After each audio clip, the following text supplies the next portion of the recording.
আর সব বলবো বন্ধুরা তোমাদের কাছে। আজ ভিডিওটি স্কিপ না করলে সম্পূর্ণ ভিডিওটি দেখবে বন্ধুরা। যাকে ভালোবেসে এই পৃথিবী ছেড়েছি, সে কিনা নিজের সুখে আমাকে একা ফেলে চলে গেল। অনেক কথা লুকিয়েছি বন্ধুরা তোমাদের কাছে, আজ কিচ্ছু লুকাবো না।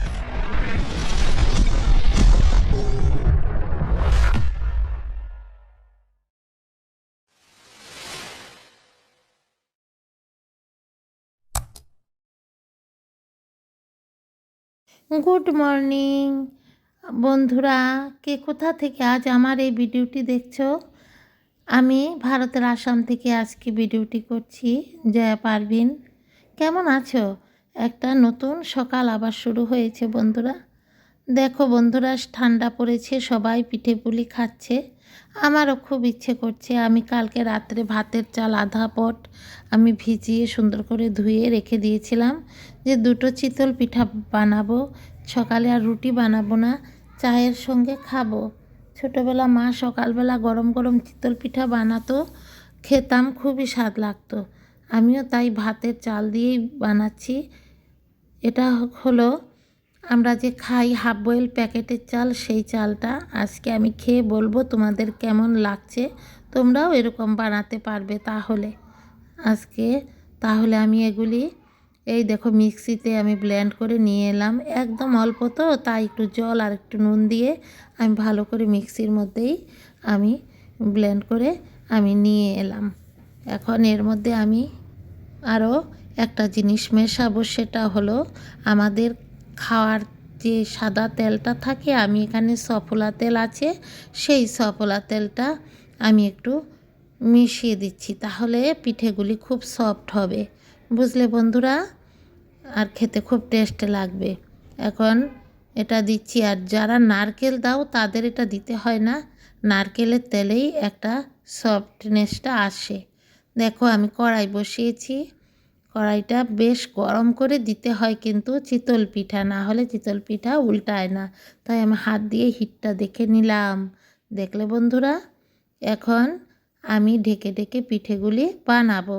দেখো ঢেকে দিয়েছি। চিতল পিঠা অবশ্যই কিন্তু ঢেকে দিতে হয়। আগে ঢেকেছিলাম, একটু ফাঁক ছিল, আবার তুলে ঠিক করে দিলাম। তাই বন্ধুরা দেখতে থাকো আজকের আমার এই ভিডিওটি। নতুন কোনো দর্শক বন্ধু আজ যদি আমার এই ভিডিওটি দেখছো, তাহলে নিশ্চয়ই স্কিপ করবে না, সম্পূর্ণ ভিডিওটি শেষ পর্যন্ত দেখবে এবং সবাই একটি করে লাইক দেবে, নতুন বন্ধু হোক আর পুরান বন্ধু হোক।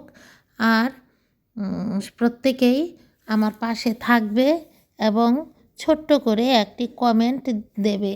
বন্ধুরা অনেকেই ভিডিও দেখেন, কিন্তু দেখা যায় যতজন দেখছেন কমেন্ট করছেন, লাইক কিন্তু অনেক কম। কেন বন্ধুরা?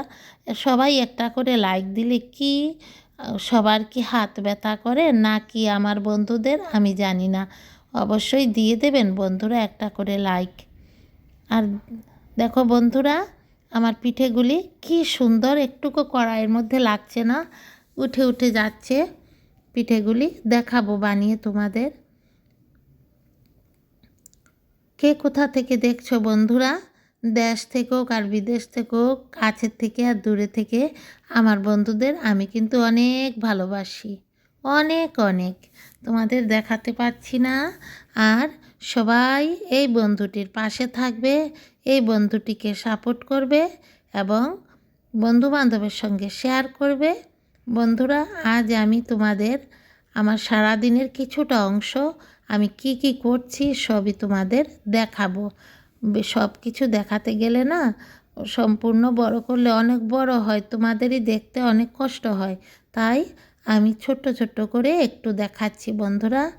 দেখো আধা পট চালে না বেশ কয়টা, মানে 4খানা পিঠে হয়েছে। আধা পট চালে 4খানা। আমার তো এতগুলি দরকারও নেই, 2টা হলেই হয়ে যায়, তাই না বন্ধুরা? আমি আজ সকালে রুটি বানাইনি, এই পিঠেই বানালাম। আর এত ভালো লাগছে বানিয়ে, দেখো কীরকম জালি জালি হয়েছে আর সফট হয়েছে পিঠেগুলি। আর পেছন দিকটাও এত মুচমুচে হয়েছে না, খেতে দুর্দান্ত স্বাদ লেগেছে। আর এগুলিকে টুকরো টুকরো কেটে যদি দুধ দিয়ে পায়েস রান্না করা হয় খেজুরের গুড় দিয়ে, খুবই সুস্বাদু হবে। এই দেখো আমি পিঠে এখানে এনেছি। দেখো বন্ধুরা কি সুন্দর পিঠে হয়েছে না, খুব সুন্দর হয়েছে।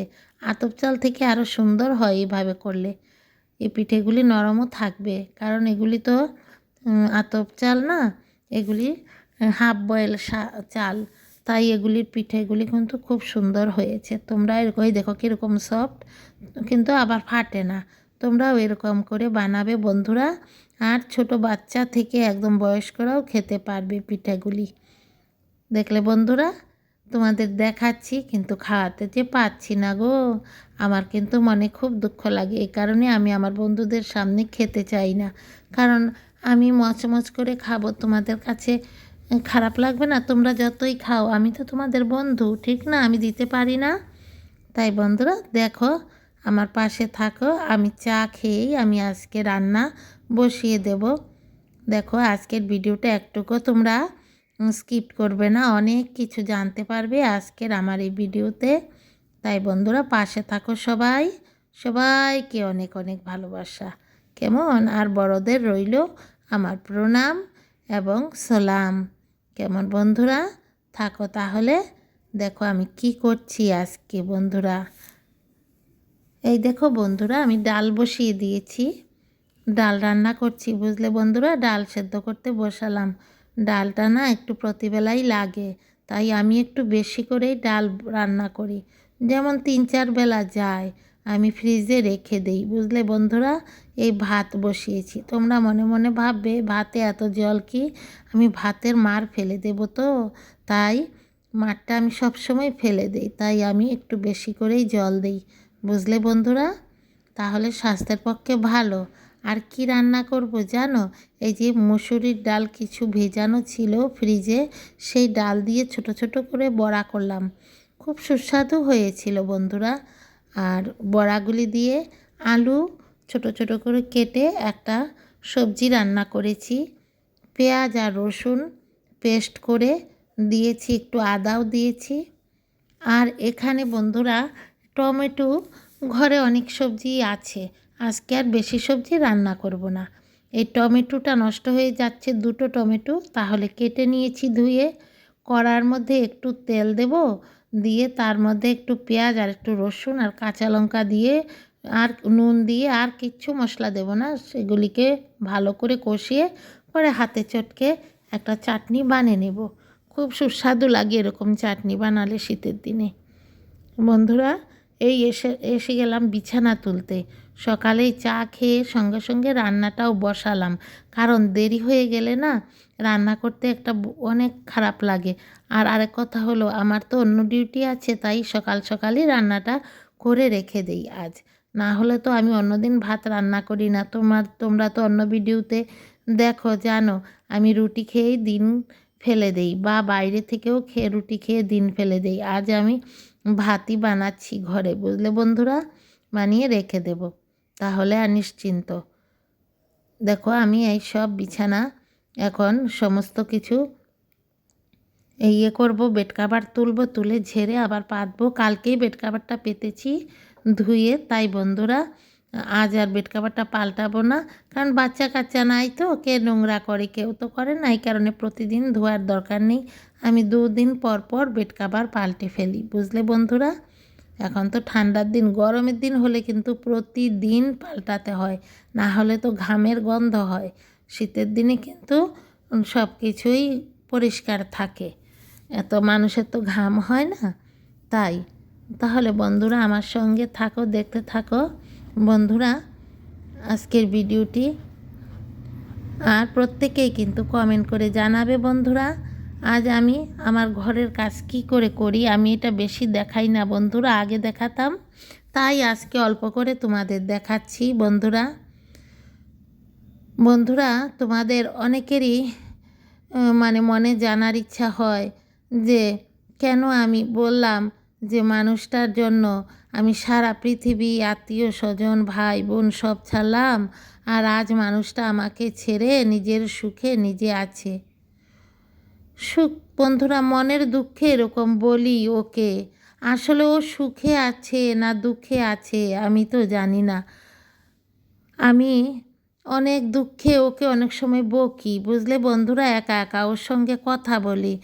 আসলে কি হয়েছে, ওর সঙ্গে যখন আমার ম্যারেজ হয়েছে দু ধর্মের ব্যাপার তো, তাই আমি আমার আত্মীয় স্বজন ভাই বোন সব কিছু থেকে দূরে চলে এসেছি।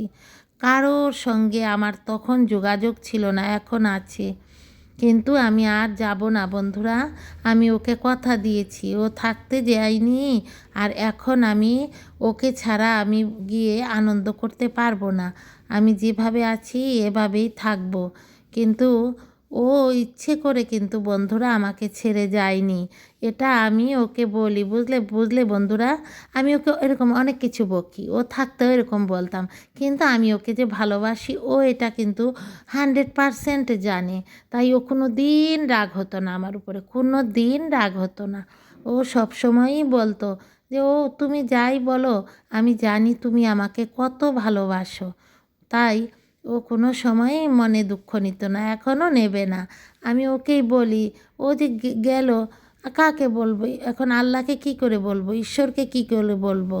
এটা তো আল্লাহ বা ঈশ্বরের পছন্দ, কাকে কখন নেবে। আমি বলতে গেলে যদি রাগ করেন আমার উপরে, তা কাকে বলবো? আমার প্রিয় মানুষটিকেই বলি যে তুমি নিষ্ঠুরের মতো চলে গেলে। একটা মানুষ এভাবে কি একাকী জীবনযাপন করতে পারে বন্ধুরা, বলো তো তোমরা? এই ইউটিউবের বন্ধুরা যদি আমার না থাকতো, আমি যদি ইউটিউবে না যুক্ত হতাম, তাহলে জয়া এতদিনে পাগল হয়ে যেত। আমি আমার ডিউটি মনে করি, আমার বন্ধুদের আমি এলবিতে যোগ দেই, ওদেরকে আমি সাপোর্ট করি। আমি কেন করি? আমার নিজের ডিউটি মনে করি। আমার মনে হয় এটা আমার একটা ডিউটি। আমাকে কেউ বলুক বা না বলুক, কেউ কারোর কী দরকার জানি না, আমি যার দেখি সাপোর্টের অভাব আছে তার পাশে, দিন না শুধু রাত্রেও, আমি শত কাজের ভেতরেও আমার আইডিগুলি, আমার ঘরে তো ওয়াইফাই আছে, আমার আইডিগুলি দিয়ে দিয়ে আমার অনেকগুলি মোবাইল সবাইকে সময় দিতে থাকি। তাই বন্ধুরা কেউ মনে করবে না আমার স্বামী আমাকে ফেলে যায়নি, আল্লাহ বা ঈশ্বর ওনাকে সময় শেষ হয়ে গেছে বোধহয়, তাই আমাকে একা করে নিয়ে গেছেন। যদি আমাকেও নিতেন তাহলে আমি অনেক সুখ পেতাম। ওপরে এসেছি বন্ধুরা, এখানে একটু ধনে ফেলেছি, আর কয়টা কাঁচা লঙ্কা গাছ লাগিয়েছি, আর দুটো লাই সর্ষা গাছ উঠেছে। তাই বন্ধুরা দেখতে থাকো সব সময় আমার ভিডিওটি, আর সবাইকে অনেক অনেক ভালোবাসা। আজ এখানেই শেষ করছি, আবার আসবো নতুন আরেকটি ভিডিও নিয়ে। সালাম।